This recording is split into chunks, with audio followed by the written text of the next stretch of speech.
This week on Art on the Air features Indiana University Northwest graphic design students Tyler Kaufman, Kris Kritiko, Jacob Meiss, and Tiana Brown. Next, we speak with digital media arts major at Valparaiso University, Ashley Vernon, about her goal toward being an art museum curator. Our spotlight's on Dune Summer Theater production of Boeing Boeing with actors Khyel Roberson and Lili Galluzzo, who will also be part of their youth theater program. Express yourself through art and show the world your heart. Express yourself through art and show the world your heart. You're in the know with Esther and Larry. Art on the air today. Stay in the know with Larry and Esther. Art on the air our way. Express yourself through art and show the world your heart. Express yourself through art and show the world your heart. Welcome. You're listening to Art on the Air on Lakeshore Public Media, 89.1 FM, WVLP 103.1 FM, and WDSO 88.3 FM. Our weekly program covering the arts and arts events throughout Northwest Indiana and beyond. I'm Larry Breckner of New Perspectives Photography, right alongside here with Esther Golden of The Nest in Michigan City. Aloha, everyone. We're your hosts for Art on the Air. Art on the Air is supported by an Indiana Arts Commission Arts Project Grant, South Shore Arts, and the National Endowment for the Arts. Art on the Air is heard every Sunday at 7 p.m. on Lakeshore Public Media, 89.1 FM, also streaming live at lakeshorepublicmedia.org, and is available on Lakeshore Public Media's website as a podcast. Also heard on Friday at 11 a.m. and Monday at 5 p.m. on WVLP 103.1 FM, streaming live at wvlp.org, and Tuesdays at 4 p.m. on WDSO 88.3 FM. Our spotlight interviews are also heard Wednesdays on Lakeshore Public Media. Information about Art on the Air is available at our website, breck.com/AOTA. That includes a complete show archive, spotlight interviews, plus our show is available on multiple podcast platforms, including NPR One. Please like us on Facebook, Art on the Air, WVLP, for information about upcoming shows and interviews. And we'd like to welcome back to Art on the Air Spotlight from the Dune Summer Theater. They have their first production coming up. We've talked about this season before, and we're also talking about some of the educational opportunities. And we have Steve Scott, Kyle Hayes, and Lili Galluzzo, and also Elise Kamani to keep us all on track here. So welcome to Art on the Air Spotlight. Steve, we'll let you talk about the show Boeing Boeing, and then we'll introduce your actors and what else is going on. All Hi, right. everyone. Thank you. Hey, Esther, how are you? It's a good day. We're really looking forward to next week when we open our first show of the season, which is a classic French farce called Boeing Boeing, written in the 1960s, revived a few years ago on Broadway to great success. One of the funniest plays I've ever read and one of the funniest plays I've ever seen. I would describe the plot to you, but it would take more than an hour to get through it all. Basically, it's a guy with 3 girlfriends. He's trying to juggle the schedules of the girlfriends, and it doesn't work out so well. So 2 of the actors who are in the show are with us today, Lili Galluzzo and Khyel Roberson, who both have leading roles in the show. So do you want to talk about the characters that you play and how you figure into all of this insanity? Okay, Kyle, go first. Go ahead there. Sure. Yes, I'm Khyel. I will be playing Robert Lambert. The show is mostly set in Paris, Paris, according to how you want to pronounce it. And Robert he's an American. He's here visiting his friend who lives in Paris. And he finds out that his friend has been up to a lot of, well, shall we say, scandalous stuff. I don't want to really spoil a lot of it. Well, I mean, people probably know of it, but yeah, he has 3 fiancées, and Robert is in all of this, and I love the naivety in Robert. It's kind of like me, but not really. But I just it's almost like the farcical nature of the show itself is it shows. Especially in the, should I say, confusion of Robert. Robert doesn't know what's going on most of the time.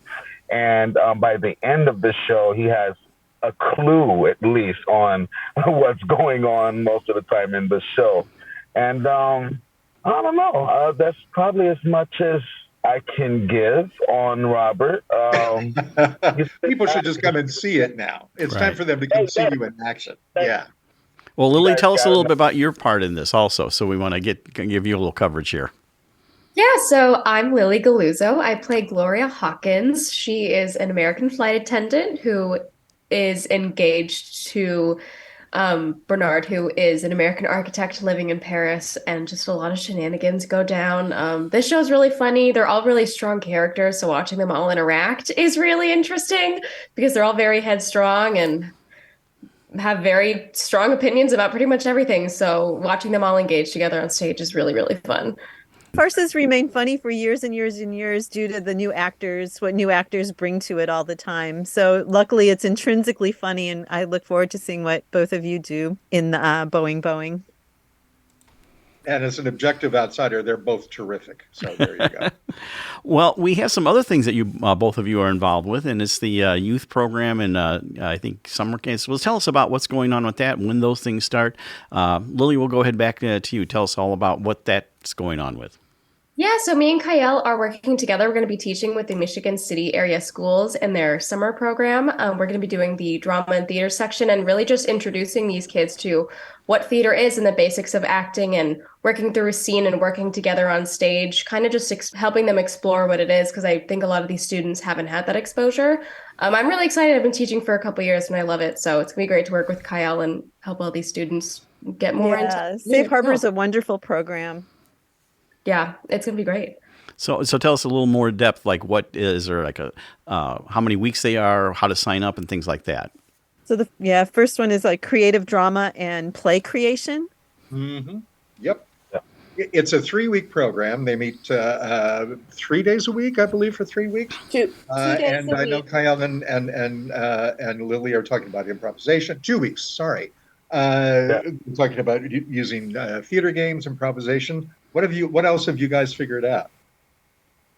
Well, a lot of dances. A lot of to get them used to the stages of performance in any way. So like dancing to their favorite songs, singing and stuff. A lot of games that introduces like a lot of theatrics for the future. A lot of improv games, very simple improv games as well, like, to get kids enjoying theater. And comfortable. It's for 8 years to 12 years, right? That's the Yeah. age group focus. That's right. What's the cost, and do you have scholarships available in case someone can't do that?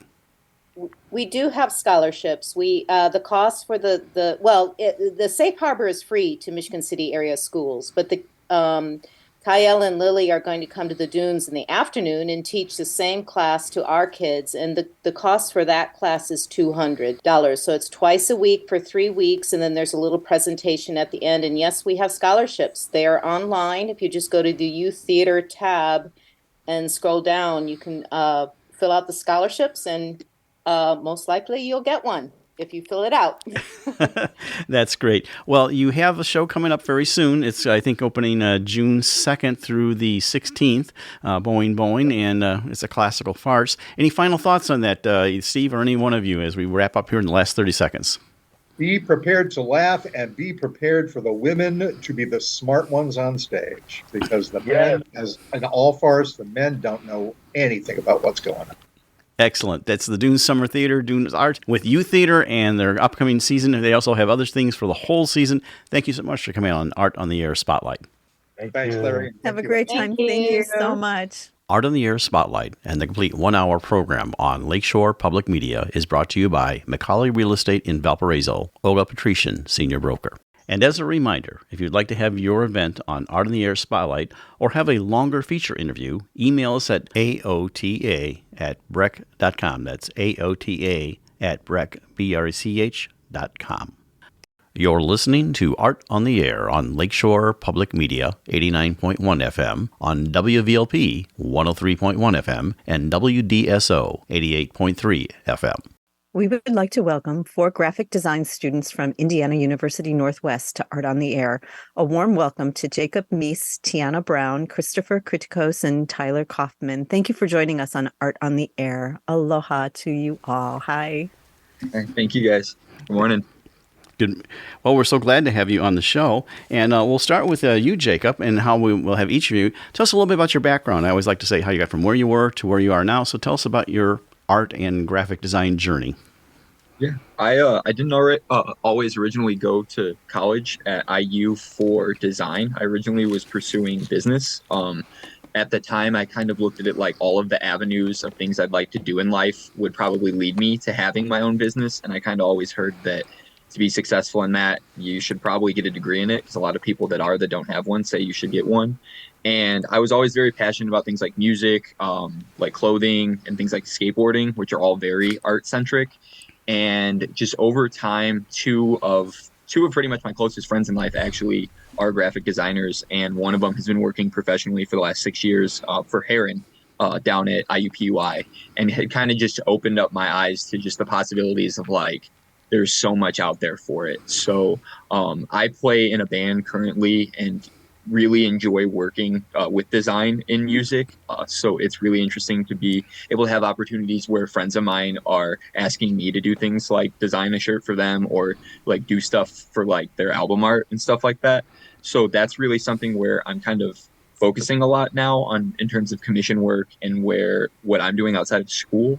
But yeah, it's just something where a lot of the things I'm passionate about in life have room for design in many different ways in them. So I'm kind of looking to explore all the different ways that, you can go about that. So what do you play? I play guitar, but I'm pretty I play bass in a band currently and guitar in another one. But tell us the band name. The band's name is called Days Lost, DAYZ. It's like hardcore heavy metal music. Nothing too like ridiculous, but like definitely like similar to, I guess, like Metallica or something like that.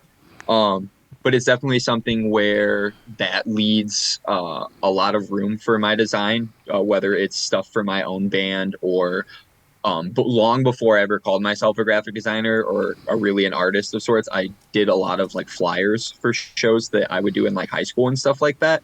And that's something I still do a lot too. And even if it's just a really cheap, quick, not even hours worth of work, but it's me constantly like churning out something and working on my style, that's still always really fun for me to do. And it's also a way to get your name out there when it's people like your friends that are respected can post something and put, art by Jacob Meiss or flyer by Jacob Meiss or something. A lot of those band posters really become iconic and collector's items. So yeah, definitely. It's really fun to, be able to delve into like with the project that we worked on with school. I did some like screen printing for myself, and it kind of really showed me like, for all of this, we don't always have to, pay to have it exported and sent to us from someone else. You can, do some of this if you can do it professionally enough, and it can, look really, really great at the same time. Well, we'll get back more to you, Jacob, but let's move on to Tiana. So tell us about your origin story.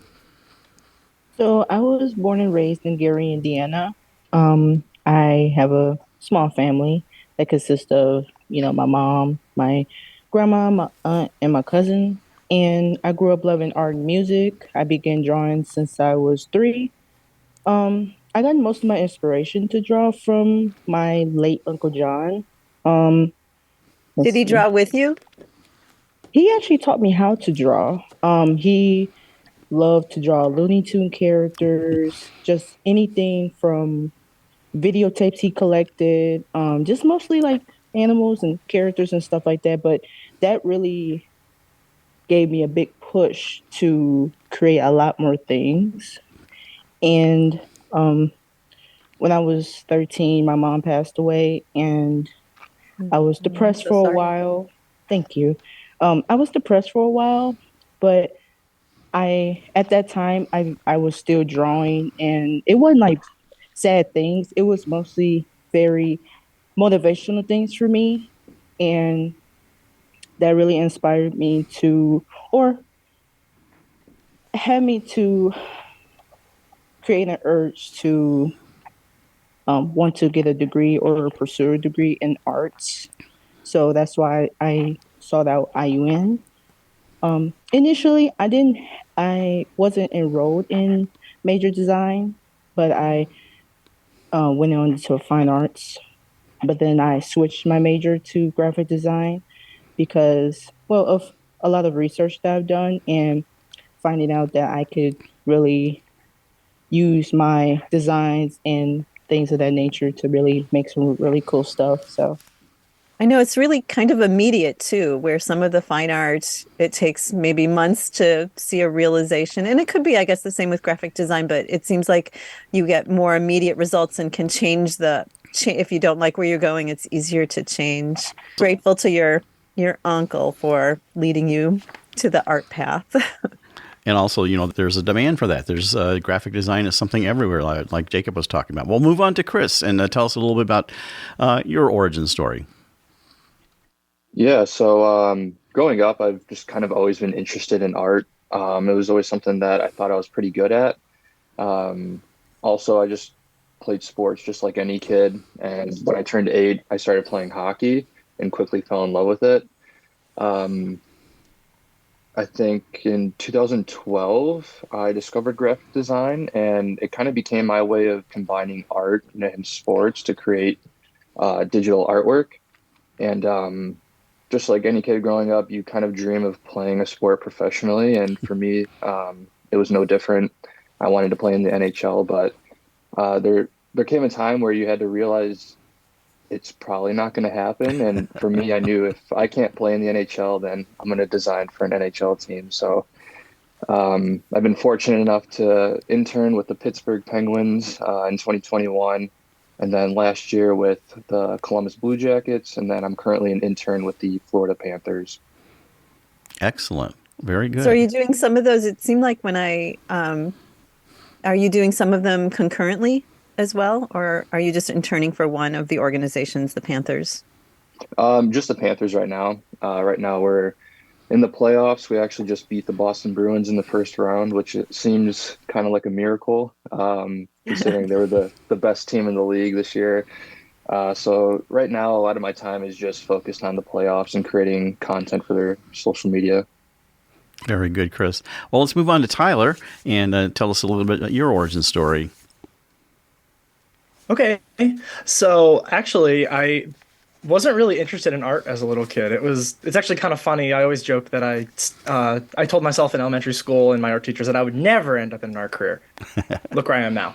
But my interest in graphic design actually came from high school when I took they had a graphic design class in high school that I could take, and it started out as a hobby, as like anything does, and I very quickly fell in love with it and very quickly just kind of hit the ground running. It kind of felt like I found my voice once I was able to start doing graphic design. I've always been the kind of person that never stops talking, always has something to say, and I feel like through graphic design that I've been able to do that, and it's made me better at kind of, I don't even know, that's where I found my enjoyment in it, just being able to use the medium to tell stories. And I mainly do that through branding and typography, which has been awesome. I guess that's so. Really Can you describe the work that was in your senior presentation? Yeah, of course. Yeah, my senior presentation, the project is a brand that I was working on called Seek Adventure. That's all about like going out and being present in your life, and just it's a lifestyle brand. So it's centered around the national parks. So I have a lot of these illustrations that are about the national parks, and just I hit the ground running with it. It's a passion project of mine, and I hope that I keep I hope to expand upon it in the future. How exciting. Yeah. Exactly. Why don't we ask that of each of you? Jacob, tell us about what you had in the exhibit. That was actually earlier in May. So, but tell us about what you're as your senior project.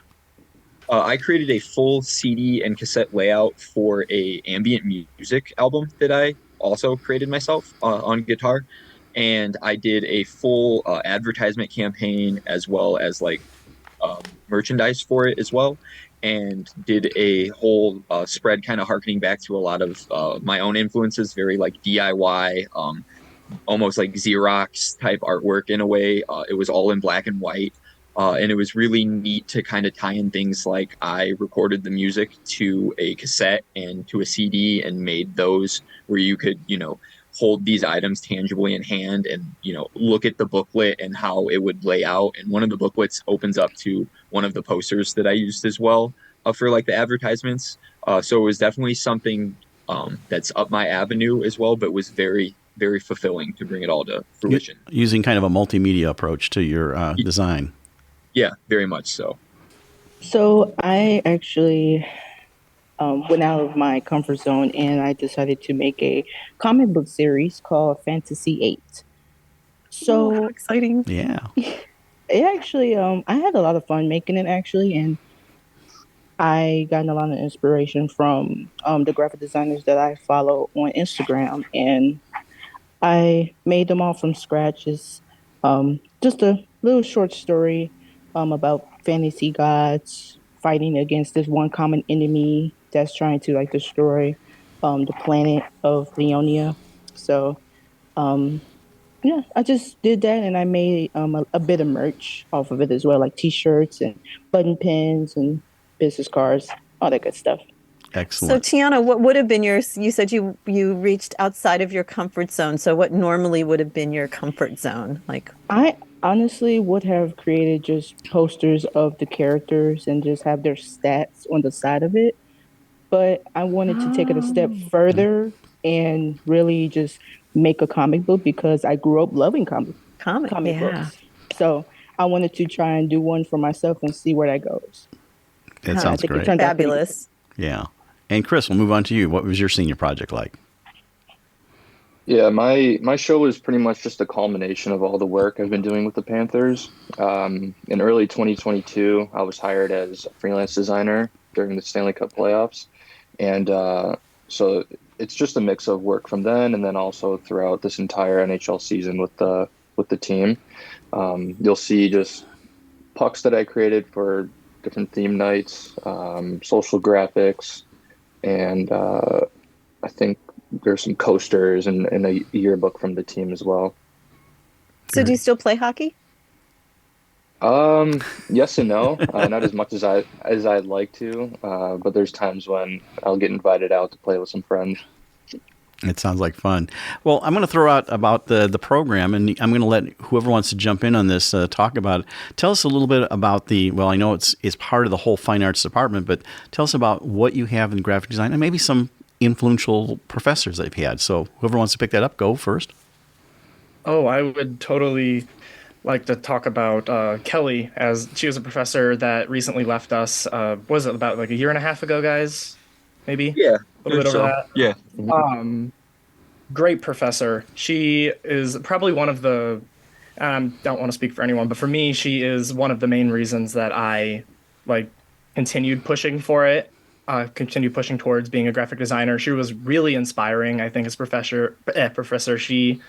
I think she taught a lot of really valuable lessons, whether it be getting a client or even just in critiques, where she's encouraging us to kind of push our work to the next level and thinking of telling us to think in a variety of different ways that might be considered outside the box or just, in a way to innovate. Did she move on to a different school? She's not currently teaching.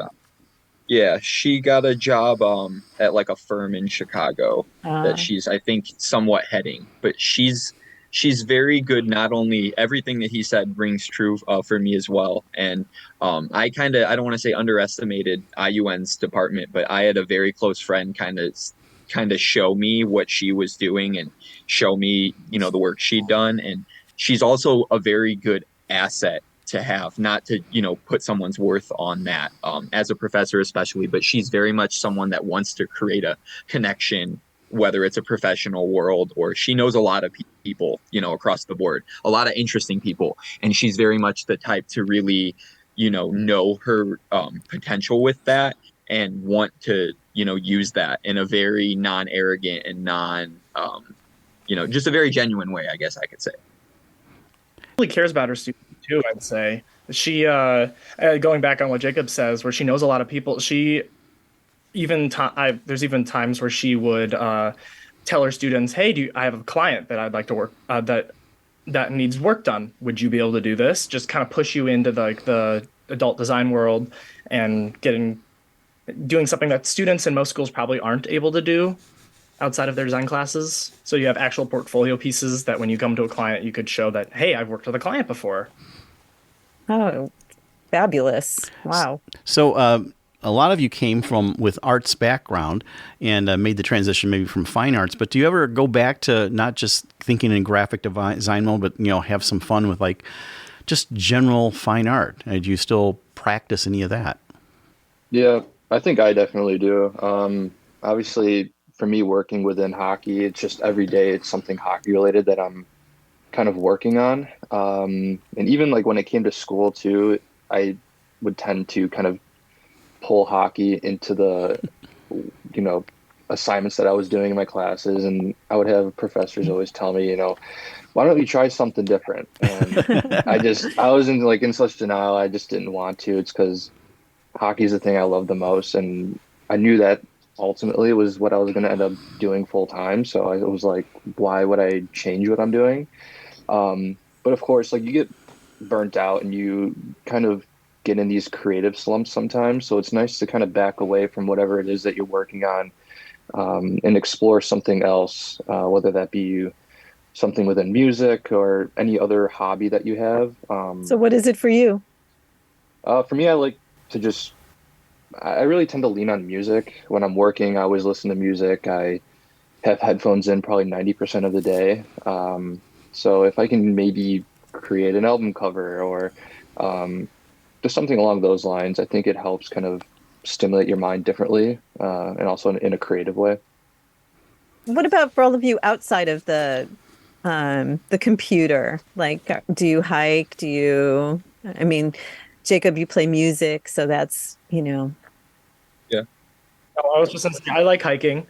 I don't do it as much as I would like, but I really think it's important to get outside and kind of just experience the outdoors with that. It's one of my things that I think is a main source of inspiration. Like I said, my project was about the national park, so a lot of it is going outside and kind of connecting with nature a little bit, and it clears the head. It really does, especially with creative blocks. Tiana, what do you like to do outside of graphic design? So I'm a gamer, and I like to play video games. I've been playing video games since I was a very young girl. Grew up playing shooting games, racing games. I'm very good at them. And I think that's sort of therapeutic for me because, like Tyler said, it helps to clear the mind a little bit whenever I'm stressed out. And I haven't gotten the time to do it lately because I was really focused on getting my project done and making sure like I have it completed to the best of my ability. So a lot of your or quite a few years of your college education was during COVID. How were the classes handled then for you personally? And start wherever. Tiana? So in 2020, they were basically online. The school was closed, and I think to me, it kind of benefited me a lot because my family needed me a lot at home. So I was able to get a lot of stuff done class-wise and family-wise as well.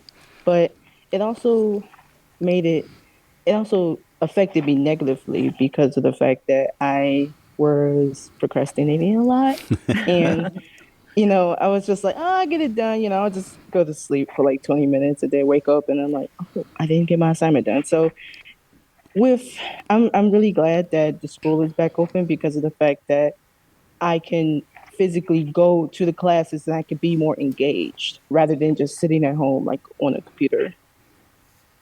Any of the rest of you want to talk about your COVID experience? I think, yeah, it's also fair to say that as artists, if we're getting critiqued, it just becomes a little bit maybe stale or neutral through the computer. It's also very easy to just, I don't want to say sugarcoat, but kind of just give whatever. Almost delving into detail digitally seems like you're being excessive, but in person, you almost really want to delve into detail to give a good critique. And that was something that I did not enjoy through COVID, was not being able to be in person and just get feedback that you could get immediately, and now you no longer can. Tyler or Kris?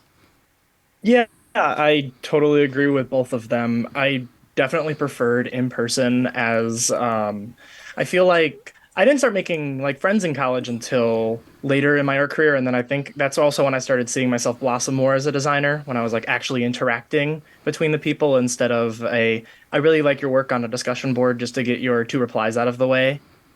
And yeah. Sure. Yeah, good way to word that at the end, Tyler. I would say the exact same thing myself. I want to touch on, we only have a couple minutes left here, but each of you real quick. Upon graduation, what's your plans? And Jacob, we'll start with you. Yeah, currently I have my own small business with a close friend of mine. We sell like vintage clothing, so I do a lot of traveling to sell that. But I'm kind of just pivoting, trying to do more freelance in that field and also in kind of the music field. And I've kind of accepted that it doesn't necessarily have to be a direct 9 to 5 doing design. There's a lot of different avenues you can do. So kind of just feeling out and then maybe seeking stuff locally, because there's a lot available, I think, in this area that they don't even know that they need the work. Right. Tiana? So I plan on seeking out an internship. Do you have your eyes on somebody?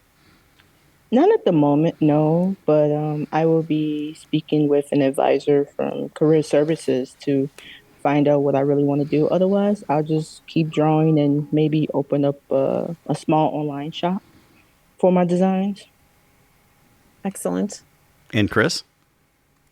I will continue to intern with the Florida Panthers. I also freelance, so I have clients like Gold Star Hockey, who's an NHL player agency, and then also the NHL Alumni Association.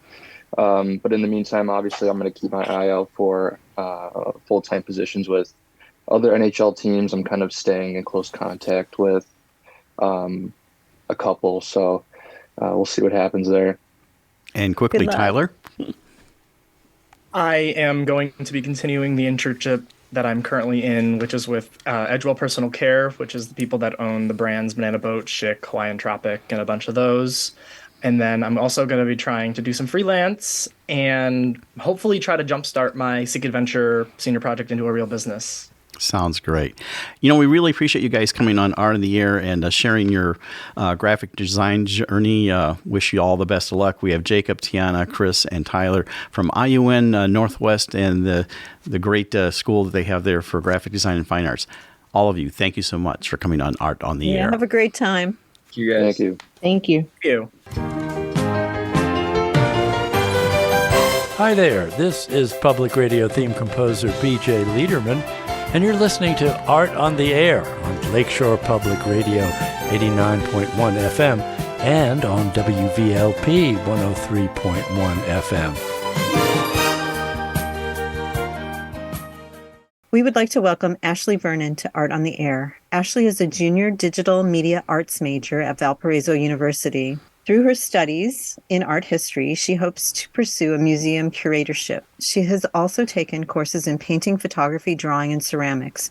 Her work explores the themes of change and loss. Thank you, Ashley, for joining us on Art on the Air. Aloha and welcome. Hi. Hi. It's so fun to be here.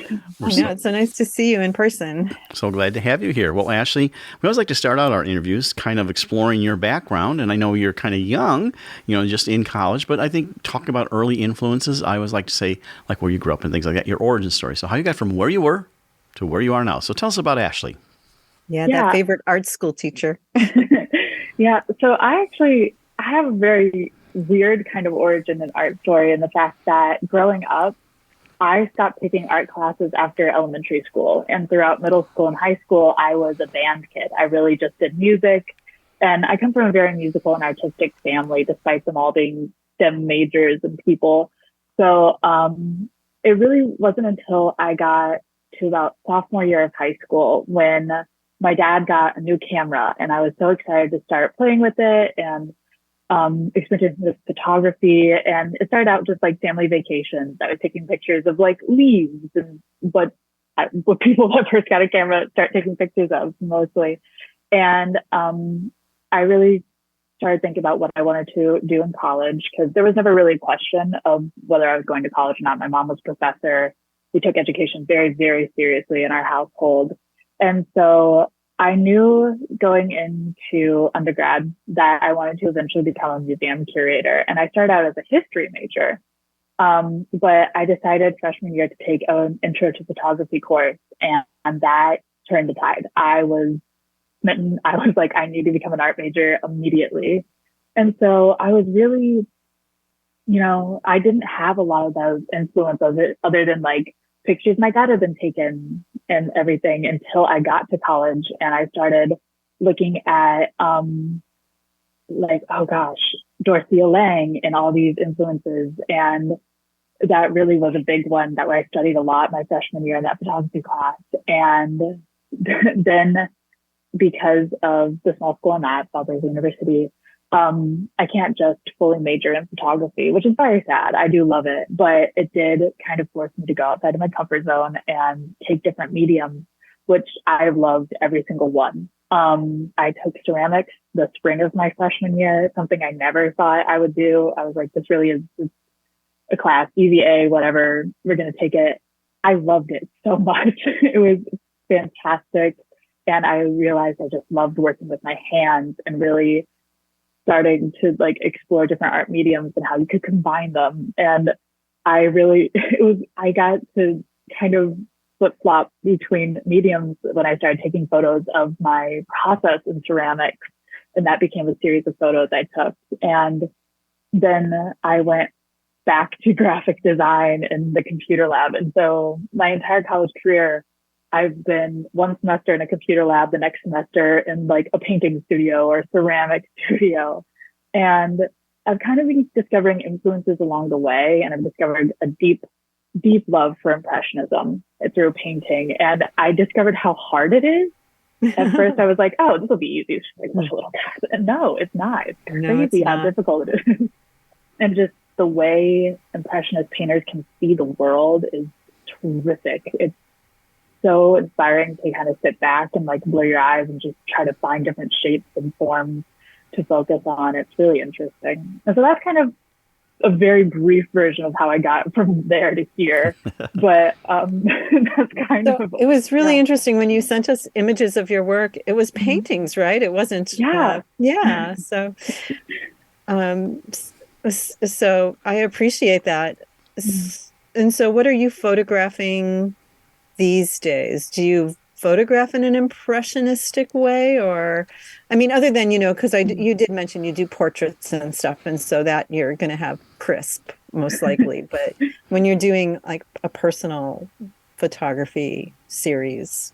Yeah, it's kind of hard because as a student, a lot of my energy for arts go into assignments. And so if I'm not in a photography class, there are times where I really have to pause and be like, I want to work on photography this week. Let's work on it.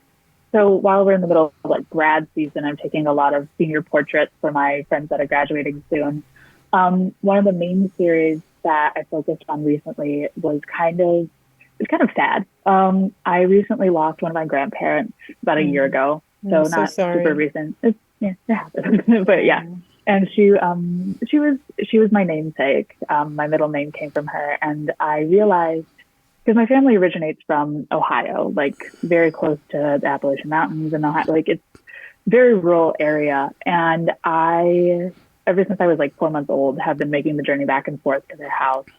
And I realized after her passing that I didn't know how long I had with the house being the same way that it was, and before things got changed or before it got sold. And so I did a series kind of focusing on spaces where I had significant memories in the house, and while also focusing on the absence of those memories in that space.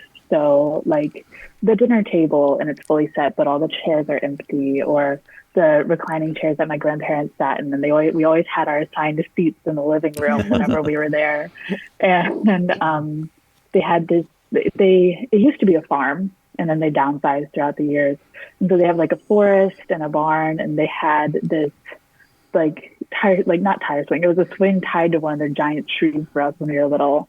And so there are countless photos of me and my cousins just playing outside. And it was really fun to go back to the spots and recreate those photos with us being older now. And so that was kind of a focus on loss and the absence of something that used to be there, but at the same time, the beauty of what still is there.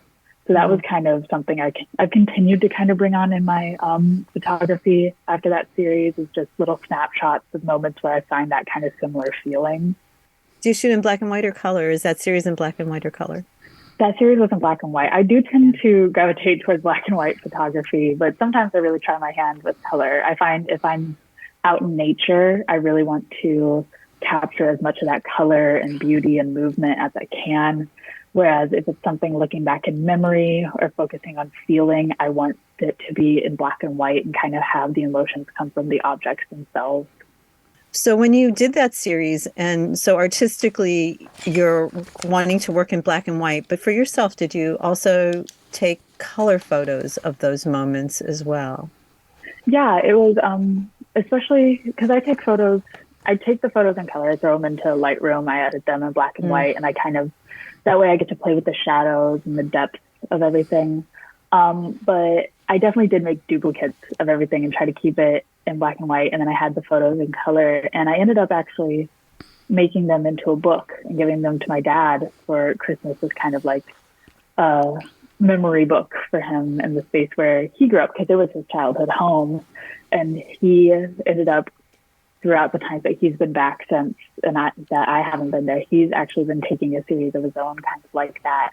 Every so often he'll be like, this is a photo I took at the barn. And I kind of noticed that duality of him capturing his own memories that may not be there, but are still important to him. You touched on this, Ashley, but I kind of want to know about your photography process, and you did a little bit about Lightroom. So upfront equipment, but then, post-processing, what do you do? Tell us about that. You shoot the photo. I know with digital, you actually just shoot in color. You don't shoot black and white, but then you create it into color. So talk about your process. Yeah, so for the longest time, I really was just me and the camera against the world. I had one camera, one lens for my, a large part of when I was starting out. And then as I've gotten more used to the camera, I've gotten a couple more lenses. But usually it really is, I try to capture, especially in portraits, I really try to capture the candid moments and try to capture the movement and the personality of the person I'm photographing. That's something I see a lot with grad photos, is it's very posed a lot. And it's about the school or about the place they're at. And for me, I really want it to be about the person and their accomplishments and kind of symbolizing that as much as possible.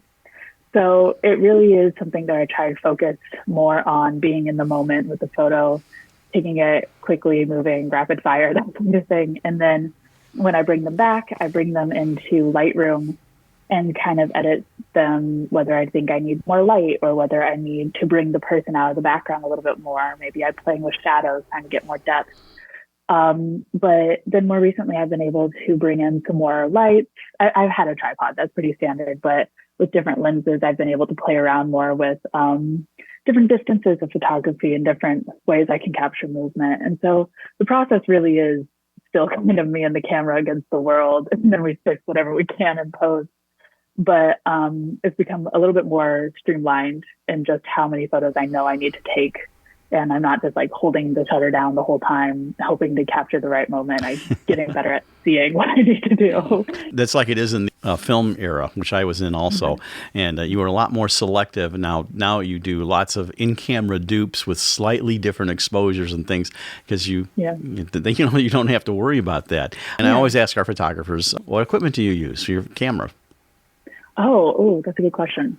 So I have a Canon, and it's one of the beginner cameras they have. It's a EOS Rebel T7i, and my dad has a T6i, I believe. So this is actually the second camera I've been able to use. And then I have a 58 millimeter lens on it right now. And then I have a telephoto lens. And then I have a, why am I forgetting what it's called? I have a specific lens covers that affect it's a polarized lens. Oh, yes. That's something I use also a lot since I'm shooting a lot outside and trying to move the color of the clouds and everything. So that's my main equipment. And then I have just a pretty standard tripod that I got off of Amazon, if I'm honest. Sure. I'm not entirely sure the brand, but that's kind of my main equipment setup for photography. And then, yeah. No, that's fine. Fancy, but yeah, and that's advice I have always given people. The one filter that, especially if you're doing outdoor photography, a polarizer. It's dramatic what it does. You put it on there and you can instantly see under most conditions, like if it's overcast, it doesn't really do anything. But if you're shooting things, all of a sudden the saturation of the greenery you're right. So it's fantastic. It's also definitely the one I would recommend to like anybody starting out. And I was like, you need to learn something and how to photograph outside, get this lens. Like it'll help a lot. So yeah. You're listening to Art on the Air on Lakeshore Public Media 89.1 FM, on WVLP 103.1 FM, and WDSO 88.3 FM. So you're in your junior year there at Valparaiso University. Mm-hmm. So you have one more year. So what kind of project out that last year of college, what you have planned, and then your post-graduation plans? Yeah, so I'm not sure what my senior year will bring. Apparently every year brings new surprises for me. Right now, my course load, I'm actually really, really grateful to have the opportunity. I'm taking an independent study in the fall, and I get to curate a gallery at a nearby, one of the nearby hotels has a gallery in their basement that they, not basement, the lobby, that they wanted one of the students to come and curate for homecoming. And so I get the honor to do that, which I'm really excited about because I get to work with my fellow art students and kind of working with a theme and getting that together. It's still in the early stages of planning, so there's not a lot of information I can give about that. But I'm also looking. So will it be a mixture of medium? Will there be photography and painting and sculpture? Yeah. Or is it all 2D and 3D? Yeah, 2D and 3D. The way we were going about it is I've specifically selected different artists because I know myself as a person to know that I would just love anything that gets sent in if I did it as like an open call kind of situation. So I'm kind of giving each of the artists, we have a terrific student on campus who does collage art that's like very, very beautiful. I have a photographer, a painter, somebody who's like doing sculpture, I believe. And so I'm really looking forward to having that kind of mix of mediums all surrounding one theme. And the beautiful thing about the placement of it is this is a place where a lot of people's parents come and stay for homecoming or family weekend. And so hopefully they'll be able to come and see some of their children's art and kind of having that in a more professional environment than just them walking into the painting studio and be like, this is what I made this week. This is definitely something I've done with my mom a ton. Can you reveal the theme? Right now, I think we're going with the theme. I kind of titled it. So it's Be For Real, an exploration of reality. And so I felt like that kind of gave the artists enough wiggle room to bring their mediums in comfortably and have a bunch of different things they could explore with it, but still being kind of connected, which I think is important if you're having something with so many mediums. Is that at the Country Inn and Suites? Yeah, I believe so. Yeah. Yeah, I know that they're actively trying to develop their lobby gallery. They've had a grand opening about 6 months ago with different artists. So yeah, that's great. Yeah. Good opportunity for you. So thank you. Now that you're heading toward graduation, so I know you want to get into curation, but is there maybe advanced degrees in your future before you do that? Or, what type of opportunities are you looking for? Yeah, right now I'm definitely probably going to have to go to grad school to get at least my master's. So I've started looking at schools for that, which has been very interesting because there are so many different ways you can go with that. If you can just do a master's in museum studies, museum curatorship, art history. And so I've really been working with a lot of my professors to try to narrow down exactly what route I should go on. And so it probably looks like I'm going to have to go on and get a master's in art history, which I'm very excited about because it's something that I've really discovered a passion for throughout my time here at Valpo alone. So yeah, that's kind of what we're looking at. We'll see if I have to get a doctorate past that.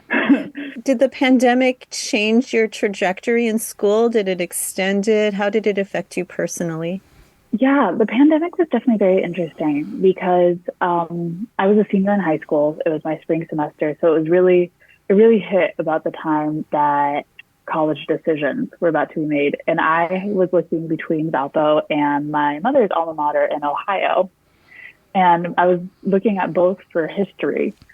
And with the pandemic, I kind of decided that I would like to stay closer to the area, with my parents. Everything was so uncertain. And so I ended up choosing Valpo And that's kind of where I discovered my love for the art department. And if I'm honest, I don't know much about the art department at the other school. And so it kind of worked out very well. And despite any challenges the art department has had here, it's still just a fantastic faculty. They're so supportive of everyone. I remember when I officially switched my major, they gave me like a bag of popcorn with pop art on it. Like they were like, we give these to everybody who comes to the program. And it was just so welcoming immediately. And I still work very closely with a lot of the people in the history department. And so that's kind of how I knew it was like a good place for me. But the pandemic definitely ended up changing that decision process and kind of what I was looking at for college at the time. And then coming in, all of my classes my first semester were on Zoom. So my first art history courses were entirely like pre-recorded lectures. And I just remember even with that, the teacher I had was so just like, she had just fantastic energy and it made it so interesting. And that really like drew me into it. I was like, this subject is even interesting on Zoom. Like I have to learn more. And so that, I don't even know what would have happened if it was in person. My head probably would have exploded. But so that definitely was an effect I had. And then we moved to classes being fully in person, but wearing masks. And that's when I was in ceramics. And I think my lungs are probably better for it. I would say. I was like, this is actually pretty convenient. And so that kind of was like the biggest changes was for a long time, I didn't really get to know anybody in person, but I was still like really struck by the sheer support that everybody here had for each other, especially in the arts, that it really stuck out to me and made me like really confirm that I was in the right place to study what I was studying. Did you have a favorite or most influential, maybe be a better way to put it, professor there? Oh, she still has another year left, Larry. Well, I know, but so far then, how about that? Oh my goodness, that's meaning it's don't, so hard. don't. Yeah, She probably doesn't want to pin down because she still has to work with everybody. Yeah, I mean, I will say every professor I've worked with has become incredibly influential just across the board, from my gen ed to my art, and I think they're all so fantastic for their own reasons. I will say she's retired now and I miss her every day. Nina Carrazzo and her sister Michelle Carrazzo. Right. Both of them were fantastic. And I can say this because they're not here, and so I won't get in trouble with my husband. They wouldn't yell at me, but they were so influential on getting me on the path that I'm on now, that I really just have a special place in my heart for them and everything that they've done for me and for their students, because they really are just so supportive. Even to this day, it's not rare that they'll email us and be like, how are you guys doing? Oh, that's so nice. Yeah. So you mentioned your passion's photography, and then you sent us images of painting. So where do you think painting's do you enjoy it, that it's going to stay with you, that you're still going to continue to paint? Yeah, absolutely. I think these were kind of just the most recent examples of work that I had finished, because I went from photography to drawing to painting in these last 3 semesters. And I definitely think everything I've learned, I would love to continue doing. And I think especially there were some parts in my painting where I would reference photographs that I had taken and kind of combined it. I love that element of combination, how you can so fluidly switch between the arts and how they can easily influence each other. So I definitely think it was something I'll continue doing. Yeah, they're very complementary. You know, and with what you want to go into, have you crossed paths with Jonathan Canning, who's the curator? I thought he has a great story. We've interviewed him on the show, but he can probably... She works there. She works for the Brower. I'm actually the director's aide at the Brower, so we work very closely together. Yeah. So, and he's been a great help with helping me look into grad schools as well. Really great to have somebody in this field who can help give the advice and something I want to go into specifically. So, yeah. Very good. So talked a little bit about your future and everything. It looks like grad school and everything like that. And your final year, you're doing independent studies for the most part and everything. So, and do you have any projects in mind for those independent studies? Yeah. So other than the gallery itself, I would really like to kind of bring in different elements of art history. I think icon and iconism is really cool, and I would love to bring in, especially with everything that's been happening with art on campus recently, which I won't get too into. I think it'd be really interesting to kind of explore the tiny saint-like moments of everyday life, kind of looking at that and but in a very non offensive way to religion itself, since we're on such a religious campus and it is such a big part of everyone who is here. But I still think it's so important to kind of look at those beautiful little miracle moments and really bring them out. And I would really love to kind of focus and shift from that sorrow and loss and change to those kind of beautiful little moments where people come together. Well, we have only about a minute left, and we've covered a lot of territory, but I want to give you a chance for people to view your work on social media, get in touch with you, and things like that. So tell us about how people can view your work, Ashley. Yeah, so currently I have a website in the works, so there's not anything official there yet, but I have an Instagram that I use a lot of self-photography and a lot of other of my portraiture on, and that is ashley.vernon_ on Instagram. And hopefully there'll be a website up soon that'll be probably tagged in my bio there. So that'll be an easy way to find me. But yeah, that's kind of all I have. So thank you so much for having me. Well, we really enjoyed having you. Luck. Yes, best of luck in your art career, and you'll have to keep in touch. We can follow you further on. That's Ashley Vernon is a junior digital media arts major at Valparaiso University, hoping to use her artistic talent to become a museum curator. Thank you so much for coming on Art on the Air. Yeah, it's been such a pleasure. Thank you. We'd like to thank our guest this week on Art on the Air, our weekly program covering the arts and arts events throughout Northwest Indiana and beyond.